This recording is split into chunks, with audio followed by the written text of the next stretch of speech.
After combat medical training in Camp Pickett, Virginia, in the Army, I was sent to Korea, as a combat medic. And I went to Korea on a troop ship. It took 14 days to go to Sasebo, Japan, and went to Korea, Busan, on an LST, landing ship tank.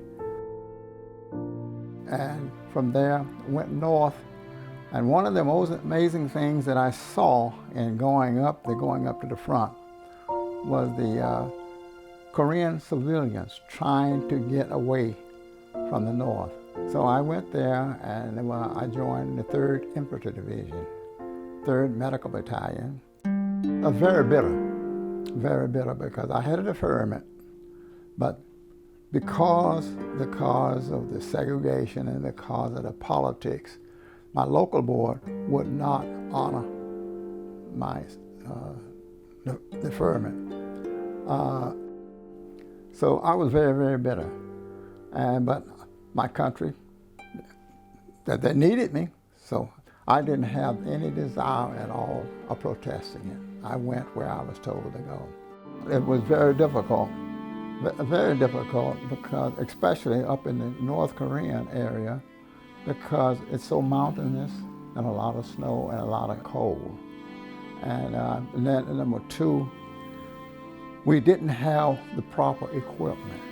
And that reason we didn't have the proper equipment, because General MacArthur, who was the commander of all of the Korean things, he said when it broke out in 1950, we don't need that equipment up here because the boys will be back home by Christmas. That was in 1950. Because the decree of the Geneva Convention, medics could not carry arms, none whatsoever, because the Geneva Convention decreed that we were humanitarians and not combatants.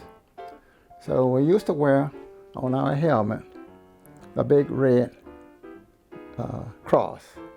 We had armbands. This was identifying us for aiding injured people, injured soldiers that had been injured. And that was a joke too, because we recognized it,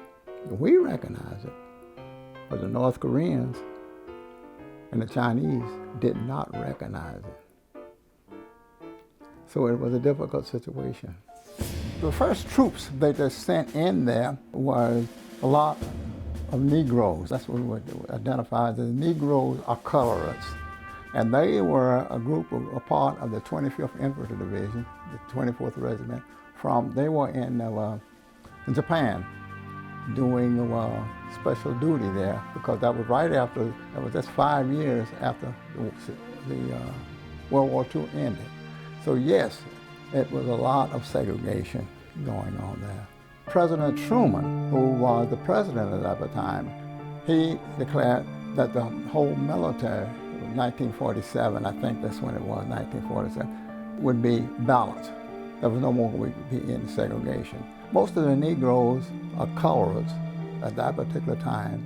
When they went into the military, they was regulated to either being a cook, truck driver, engineer. There's some type of a force in the forces that were just basically. But I don't know, I really don't know how in the world that I was trained in the medical corps. I don't know, to this day. I don't know. To me, it was a blessing. It was a blessing that has lasted all of these years. But I don't know, but I must say, I don't question him. It had a tremendous impact. I really couldn't understand.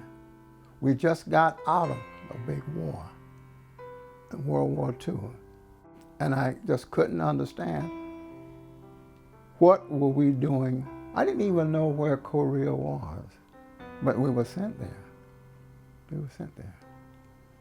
And for a reason, I don't know why,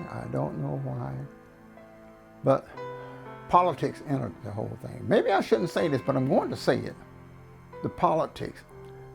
I'm not I'm not a warmonger now today, and I'm not pro-war, and I'm not negative about war. But if two countries decide there's a problem here with us, and to decide that, well, okay, only way we're going to settle it is go to war. But if that decision has been made, you go to war to win.